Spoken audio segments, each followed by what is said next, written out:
What is up, everyone, and welcome back to the Apex Wiffle Ball YouTube channel. We're getting ready for our 2023 season. We are hoping that this is the best season yet. And I'm excited to introduce you 6 teams that are all contenders that are going to be coming into the 2023 season. For those who don't already know me, my name is Anthony Perrotta. I'm also known as AP. And I am the commissioner of the Apex Wiffle Ball League. We were founded in 2021, played a brief little winter league in between the 21 and 22 winter, and then we had a 2022 summer league, and now we're getting ready for our 4th season. If you want to check out some of our old games, go check them out on the channel. Subscribe if you haven't already, and we have all our other graphics and cool videos on our Instagram, which you should give a follow at Apex Wiffle Ball _league. And follow us on TikTok at Apex _Wiffle. With that being said, we do have some news that unfortunately 2 teams that were the top 2 teams last season, We Use Pine Tar and the Gentlemen, have both hung up their franchises and have retired. Our guys are getting older, so the league just got a whole lot younger. I'm the only player in the league that is in college. So lots of young prospects, young players, and with the Gentlemen not being there and We Use Pine Tar not being there, we're gonna have a new MVP. We're gonna have a new Cy Young. We're gonna have a new Gold Glove. We're gonna have some more Silver Sluggers. We're gonna have a new Manager of the Year. We're gonna have a different Most Improved Player. So let's get into who these guys are. We have 6 teams, 34 players. Let's get into it. Let's start off with my team. One of the returning teams, the 919 Punishers. We were the 3 seed in the playoffs last year. In the regular season, we had a 4-4 record, but with the postseason combined into it, we went 5-6. We lost in a best 2 out of 3 series to the Gentlemen. Unfortunately, it was a very upsetting way to end our season. It was a heartbreaking way. The only ones coming back from last year is going to be myself. I won a Silver Slugger last year. I was the ace pitcher last year. Last year I led the league in hits with 21 of them, was tied in home runs with 6 of them, and I'm now up to 21 home runs in my career. I had 19 RBIs, which led the league, and I posted a solid 447 average, which I'm very proud of. That was 5th in the league. I pitched in 8 games last year and had a 3-4 record with a 2.02 ERA with 19 1/3 inning of work, which includes 7 starts, 5 complete games, 2 shutouts, and a no-hitter. And I also was 3rd in the league in strikeouts with 36 of them. I definitely want to improve these pitching stats. Definitely want to try to win a Cy Young and help my team out on the mound. Matthew Hensel, our captain, he is back. He went 10 for 32. He was the 9th ranked player in the league last year. He hit a couple home runs, which actually put him at 9 career home runs. So 1 more home run for Matthew Hensel, and he will have his 10th career home run, which he will be only the 2nd active player in Apex Wiffle Ball. Besides myself, there's no other player active that has double-digit career home runs. So that's huge because besides myself, Matthew is actually the only other player in the league that is going to be playing in every season of the league. We've seen a lot of new faces. We have a lot of new faces in the league now, and we've seen a lot of people come and go. So, home run number 10 coming up for Matthew Hensel. That's going to be a big accolade for him. But last year, at the end of the year, he actually really wasn't thinking home run ball. He posted a 522 OBP, which was the highest on our team, mainly because he walked a lot towards the end of the year. Those last 5 games, he realized that, look, I can't be swinging for the fences. I can't be swinging and try to hit the ball. If they're not in the zone, I'm going to take it and get on base, which, speaking of walks, due to our new strike zone being bigger than our old one, you're going back to 4 balls for a walk. So it's going to be easier for batters to walk, but it's also easier for pitchers to hit the strike zone. So we'll see how many walks there truly are. Our other returning player is Brendan Patience, who won our Rookie of the Year award. He did kind of slow down towards the end of the year, but he's looking to stay consistent this year. He's excited for the year, wants to help us win a championship. He went 12 for 34 last year, had 3 homers, 14 RBIs, and posted 353 average. But the three of us, me, Matthew, and Brendan, we were talking in the off season. We were like, look, we can't go into this league. Because at the time, we didn't know that guys like Weaves, Pintar, and the Gentleman weren't going to be in the league. But also, we want to just play to our full potential and try to win every game. But we were like, look, we can't go out and play with just the three of us again and expect a different result. We're just setting ourselves up for failure. But we made 2 big signings because we discussed that our main 2 weaknesses, one of them was fielding. Our first 6 games of the year, when we had that hot 4-2 start, we didn't make any errors in the field. We were very crisp in the field. A lot of top 10 plays. I made 3 of them. Brendan had the best play. Matthew was playing crisp in the field. But the last 5 games, we were making errors like crazy. So we signed my good friend Will McFadden, who was actually the 2021 Gold Glove runner-up. He played in 21 and a little bit in the Winter League. He was my teammate on the Hot Dogs. We went through the thick and thin with a 3-11 record as a team. And he actually hit 5 career home runs, including a postseason home run. So he's going to be a nice addition to the lineup to give us some extra run support. But as well as a very good force in the field. He's a big guy, stands at about 6'4", 6'5"-ish. Plays a lot of center field / second base, but occasionally will slide over to first base if needed. He'll probably be the first baseman whenever I'm on the mound. But we also addressed that we really needed another pitcher. Besides me, no one else knew how to throw a strike on our team. So that's why we signed the Cy Young runner-up from the Winter League, Blake Oliver. Blake Oliver was a very good pitcher in the Winter League. He had a 5-1 record. He knew how to win games. Did give up a bit of runs towards the end of that Winter League. So, gave up 22 earned runs in 18 and 2/3 innings of work, which is a 3.54 ERA. But he did strike out 35 batters, which was the second most in the league. But this offseason, he played in a good amount of games. Pitched in 3 games, actually. And had a 2-1 record. Gave up 2 earned runs, which was a .67 ERA. And struck out 17 batters. So, I mean, Blake was the only pitcher that was able to dominate in off-season scrimmages. Everyone else kind of struggled. But just like in the Winter League, in the off-season scrimmages, Blake also did what he did best up at the plate, which is get on base. He had very identical stats in the off-season scrimmages as he did in his regular season. He played 7 games in the Winter League, 4 games in off-season scrimmages. Had a home run in each of them. Had 11 RBIs in each of them, actually. He had 7 hits in off-season scrimmages as opposed to 6. So he got more hits than he did in the 4 games than he did in the 7. He had a higher average and a way higher OBP. He had a 667 OBP in those 4 off-season scrimmage games, which, by the way, that was 667 was the OBP of our league leader last year. So if we got guys like Blake and Matt getting on, and then guys like me, Brennan, and Will driving them in, that's going to be the formula to success, as well as me and Blake shutting it down on the mound. No matter if I'm throwing game 1 or he's throwing game 1, we're both going to dominate on the mound, because we realize teams like Weaves, Pintar, and the Gentleman had 2 complete pitchers. Weaves, Pintar had Ryan Watson and Shane Volpez. The Gentleman had John Canarino and Chittister. So we need 2 very established pitchers that can throw strikes and get out batters. So that was our objective for the season. So definitely feel like the 919 Punishers, we're going to be walking into the season as that number 1 ranked team.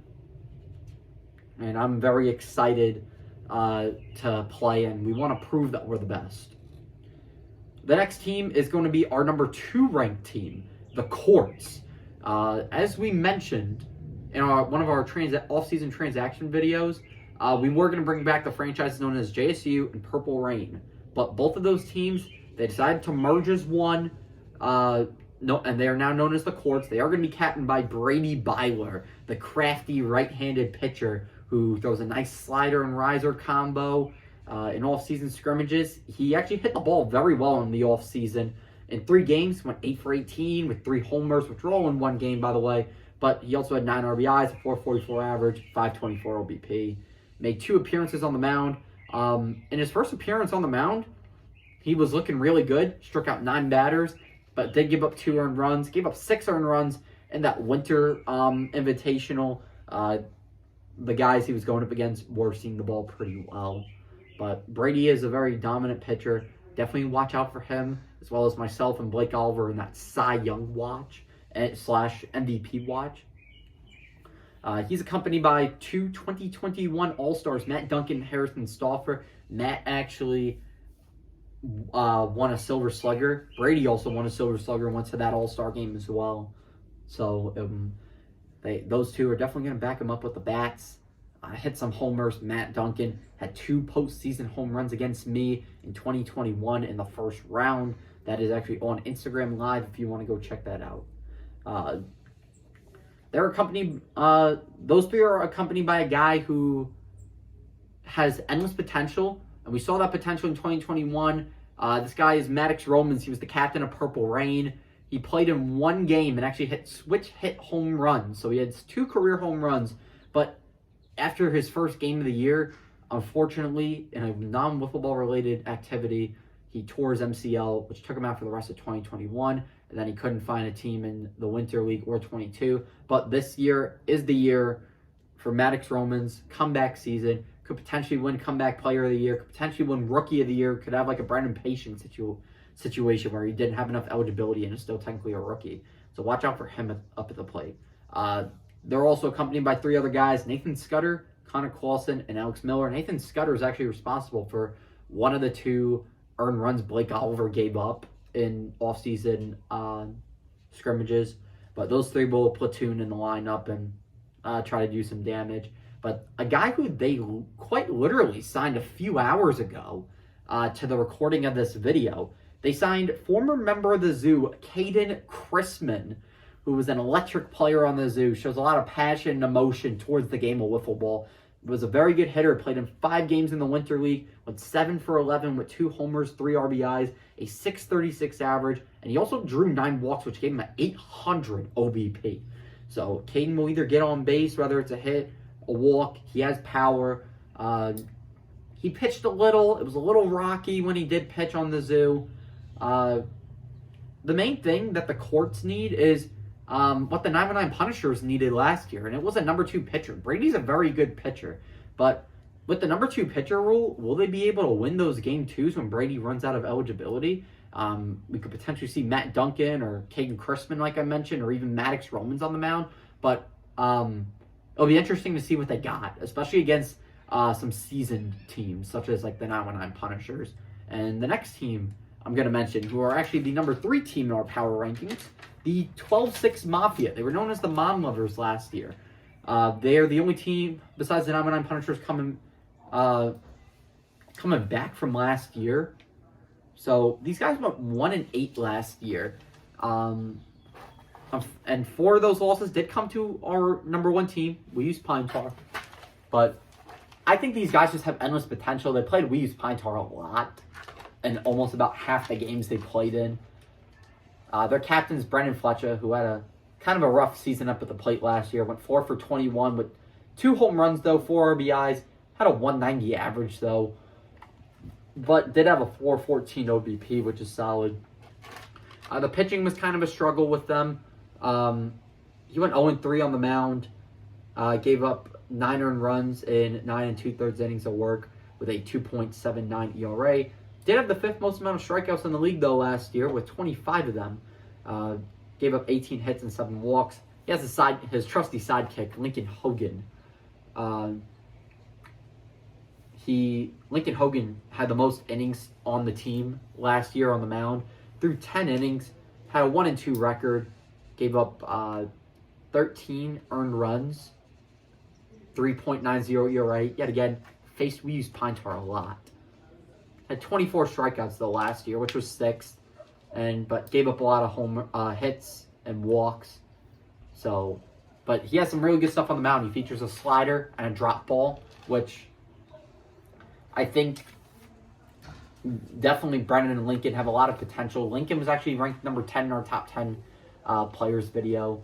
They only have 2 other players that are on the permanent roster. James O'Hara, who played in a 2-game series last year, went 1 for 5 with a walk. And then a true rookie, Marwan Rahal. So, honestly, like I said, these guys show a lot of potential. They're great guys. They come out to the park. They want to play. Unfortunately, they had the same outcome the last 2 years. They won a first-round playoff game and then proceeded to lose to the number 1 ranked team both seasons. And both of those teams went on to win the championship. The only way for them to get past the second-round hump this year is they need to go to a championship. Because we have 6 teams in this season, 1 and 2 will get a bye, 3 will play 6, and 4 will play 5. Winner of 4-5 will get the 1. Winner of 3-6 gets the 2. Unless these guys get a bye in the first round by either being the number 1 or 2 seeded team in the league, then they're going to need to play a wild card game again, and then they're going to need to face a top team in the semifinals. But best of luck to these guys. I wish them nothing but the best. The next team I want to talk about is the Walter Wiffle Ball team. So their captain is the captain of the Barnyard from last year, Josiah Rusher, who he went 3 for 14 with an RBI and a 214 average. Didn't walk any, so it also is a 214 OBP. He pitched in 4 games and went 0-3 and 2-3 in 5 2/3 innings of work. He struck out 10 batters, gave up 8 earned runs, 17 hits, and 12 walks, which is a 4.24 ERA, which was not really all that good. He had a very solid outing where he gave up 1 run on opening day. Couldn't get out of the 3rd inning, though. But something interesting with this, I mean, a lot of it has to do with that 0-5 record from last year where they lost in the wild card game by a shutout. They lost 4 out of 5 of their games via shutout last year. And the one game they didn't get shut out in, they lost 26-6, which was the most amount of runs given up in a single game and the biggest run differential in Apex Wiffle Ball history. So Josiah actually decided not to keep any guys from last year's Barnyard roster and brought on 4 true rookies, including Jen Steiner, who he pitches for his high school baseball team. So I'm pretty sure we'll see Jents on the mound. Maybe we'll see Josiah on the mound a little bit. They also have 3 other true rookies, Matthew Muentiner, Michael Fagerquist, and Cullen Brem. I think this team is going to be more competitive than the team Josiah put out last year. So we're just going to have to wait and see what this club can do. The next team I want to discuss is known as the Capex Captains. Captained by a true rookie, Jake Busek, who is a pitcher on his high school baseball team. I needed another team, especially with the gentleman, and we used Pine Tar exiting the league. So these guys are going to be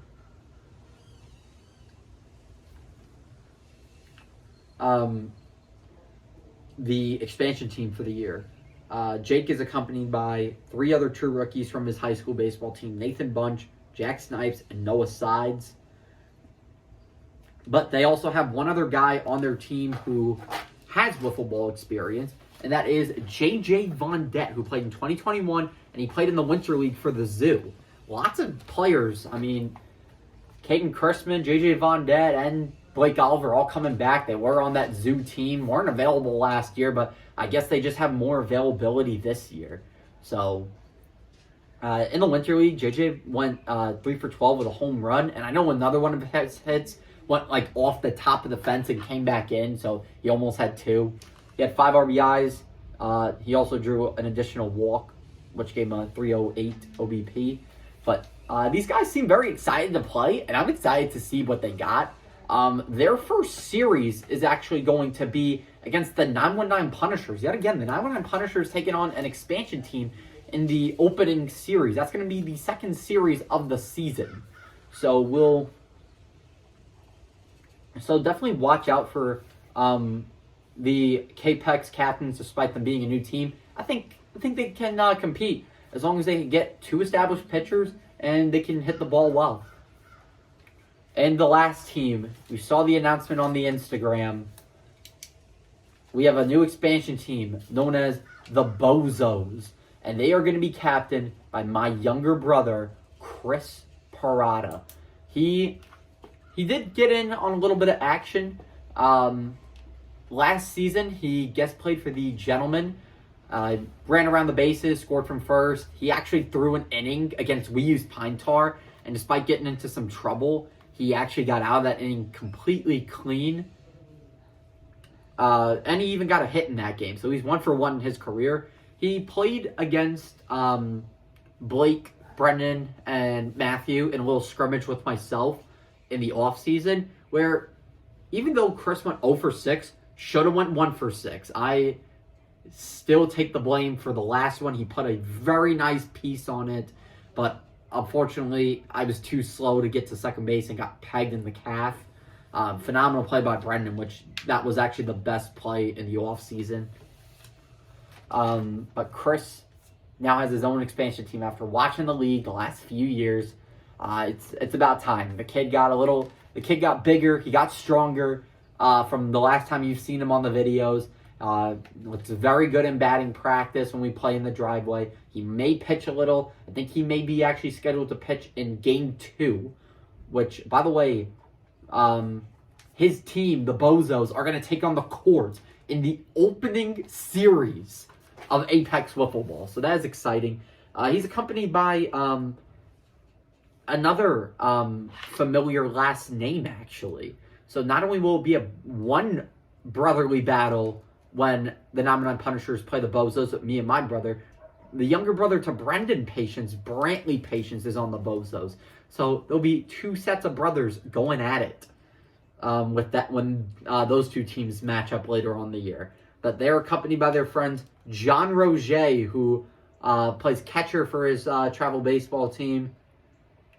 And then what looks like to be the number 1 pitcher for this team, Parker Chappell, who looked very solid while throwing. Sent in a clip to my brother. My brother did announce that Parker Chappell will get the Game 1 start when they play the Court. They're also accompanied by Hadley Campbell and Macy Jennings. So I'm very excited to see what this team has. As of right now, their game plan is to have Parker be the Game 1 pitcher and my brother is going to be the Game 2 pitcher. We'll see how they can hit, especially against Brady. They have a very tough task in the first game. But to make this video a little more interesting, we're actually going to bring Chris into the studio right now for a little interview. Alrighty, so I'm with my brother Chris. As I just mentioned, he has an expansion team now. He's in the 6th team in the league. So Chris, I mean, you've been watching our league since 2021. You saw the Winter League. We even see you in some videos watching. Took some pictures last year. You got in on some games and scrimmages. How does it just feel to have your own team now and to be a part of the league officially? Well, I mean, it feels great to be in the league, and it just feels good to be in the league and be able to compete and see how we could do. And how do you feel about your team? You gathered around a pretty good team. You got a good amount of people on the team. I did tell the people that you guys are playing the Courts on for the opening series. How do you feel going into that? I feel like we're prepared, and we have some stuff that we were able to learn, some stuff that we were able to take off of the team, and be able to prepare for what they have to bring. Oh, exactly. I mean, that's an advantage that you guys are going to have because Brady and them do have some film out there from previous experience where they don't know what you guys have. And then, do you have any goals for yourself or even your team for the season? I mean, really just try to win as many games as possible. Just try to get out there, win games, hopefully get to the playoffs. And well, everyone gets in the playoffs. Everyone's going to get to the playoffs. So just go on from there. Oh, man, that sounds good. Any individual goals? Or?